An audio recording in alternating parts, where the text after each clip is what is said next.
하지만 은행 예적금 대신 S&P 500 나스닥 ETF는 사세요. 공부를 안 해도 되고 그냥 매달 사세요. 올라도 사고 내려도 사고 이게 떨어지면은 내 책임이 아니다. 그냥 세계 경제가 어려운 거고 결국 오르니까 팔 생각 하지 말고 그대로 죽을 때까지 모으세요. 투자는 무조건 해야 하는 거다라고 이야기를 하고 있어요.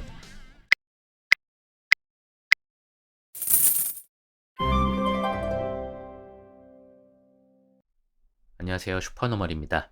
오늘은 오랜만에 저희 아이들 계좌 상황에 대한 이야기를 나눠볼 거고요. 먼저 잠깐 홍보를 좀 하겠습니다. 친구가 얼마 전에 유튜브 채널을 만들었거든요. 낚시 채널인데 이제 시작을 해서 아직 볼 게 없는데 부부가 낚시 다니는 이야기를 올린다고 하니까 낚시를 좋아하시는 분들은 한번 봐주시면 좋을 것 같습니다. 구독자가 20명밖에 안 되는데 조회수가 엄청 많이 나오는 걸로 봐서는 금방 저보다 구독자가 많아질 것 같습니다. 쇼츠가 무슨 9,000회가 나오고 동영상 하나 올린 게 3,000회 나오고 이러더라고요. 엄청 많이 나오고 있습니다.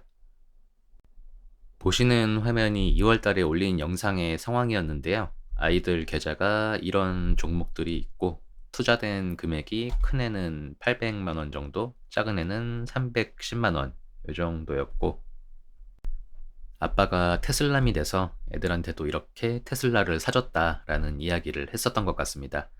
문제는 2022년 5월부터 삼성전자 우선주를 사줬던 상황인데 계속 고민을 했어요. 제가 삼성의 협력업체로 들어가서 일을 하면서 삼성을 별로 안 좋아하는데 투자는 감정으로 하는 게 아니니까 시총이 우리나라 1등 기업이고 꾸준하게 우상향할 거라는 생각으로 갖고 있기는 했는데 미국 반도체 기업들에 비해서 올라가는 게 더디고 물론 저의 인텔이 상황이 더 심각하기는 하지만 또 최근에 SK 하이닉스마저도 쭉쭉 올라가는 걸 보면서 아, 이거를 계속 가져가는 게 맞나라는 생각을 몇 달 동안 했는데 며칠 전에 배당금을 받았어요. 그런데 이렇게 배당 성장조차 없다.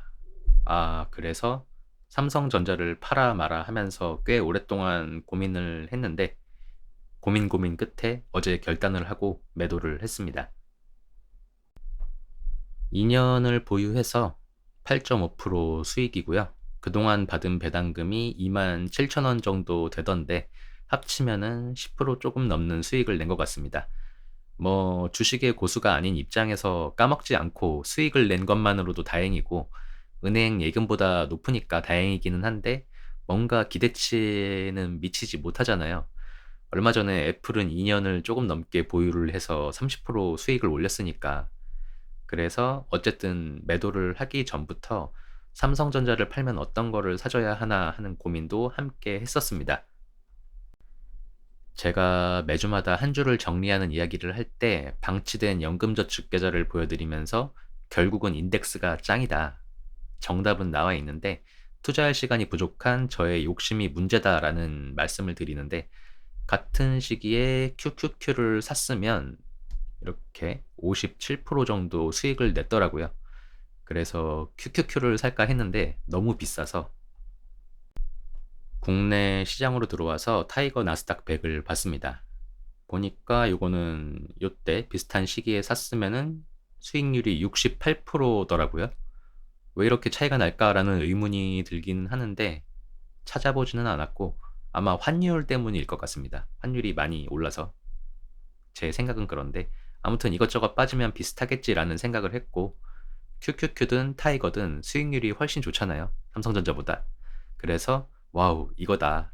애들은 시간이 많으니까 그냥 머리 싸매지 말고 인덱스 위주로 가도 되겠다라는 생각이 들어서 삼성전자 우선주와 애플을 판 돈으로 타이거 나스닥 100을 매수했습니다. S&P 500도 생각을 했었는데 어차피 애들 거는 안정성보다는 성장에 비중을 두는 게 더 좋다고 생각을 했고 애들 용돈이 들어왔는데 뭘 사야 할지 모르겠을 때는 그냥 이렇게 QQQ나 나스닥 100 ETF를 사는 게 낫겠다는 결론을 내렸어요. 그래서 정리를 하면은 큰애 계좌가 800만 원 조금 넘게 투자가 돼서 평가액이 합치면은 1,000만 원을 넘었습니다. 살면서 한 번도 생각을 해본 적이 없었는데 앞으로는 증여라는 거를 어떤 방법으로 해야 할지 생각을 해 봐야 할 것 같아요. 그리고 둘째는 투자 금액이 300만 원대에서 560만 원으로 확 늘었는데 둘째가 3 월에 돌이었어요. 그래서 가족들이 조금씩 챙겨 주셔서 그 돈을 저희 부부가 꿀꺽하지 않고 그대로 이렇게 계좌에 넣어 줬습니다. 어떤 게 달라졌나 살펴보면은 일단 큰애 계좌에서 이쪽에서는 애플이 없어졌습니다. 두 주 있었는데 매도를 했고 수익률이 16% 였는데 37%가 됐고요. 아마도 속쓰리 이렇게 올라주면서 이런 수익률이 나오는 것 같습니다. 이 자리에는 삼성전자 우선주가 있었는데 타이거 나스닥 100이 들어왔고요. 그리고 이쪽은 수량이 바뀐 게 없고 수익률이 6.9%에서 11%가 됐습니다. 작은 애 계좌는 속슬이 4주 있었는데 테슬라를 사려고 매도를 했고요. 테슬라가 2주였는데 11주로 늘어났습니다.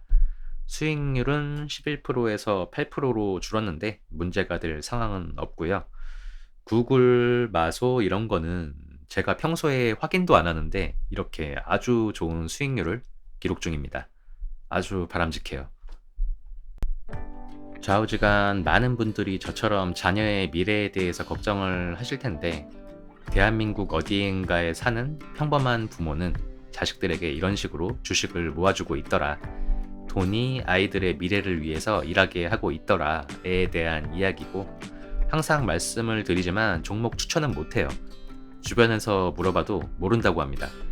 제가 아들 계좌에서 삼성전자를 팔았지만 또 갑자기 떡상을 할 수도 있는 겁니다.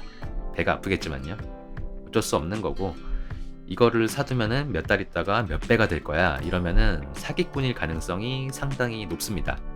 우리같이 평범한 사람 주변에는 시세를 주무를 수 있는 엄청난 사람이 없어요. 하지만 은행 예적금 대신 S&P 500 나스닥 ETF는 사세요.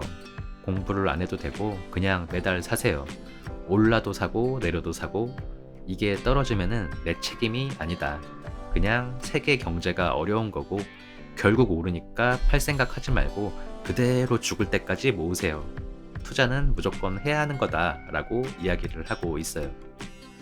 아이들 주식 이야기를 할 때마다 똑같이 마무리를 하고 있는데 투자에 성공하려면 아주 일찍 시작하든지 아주 오래 살라는 것입니다.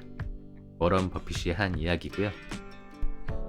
제 새끼들이 저처럼 무지해서 쎄 빠지게 일만 열심히 하지 않고 어릴 때부터 이런 현금 흐름을 만들어서 잘 살기를 바라면서 영상을 마무리하겠습니다.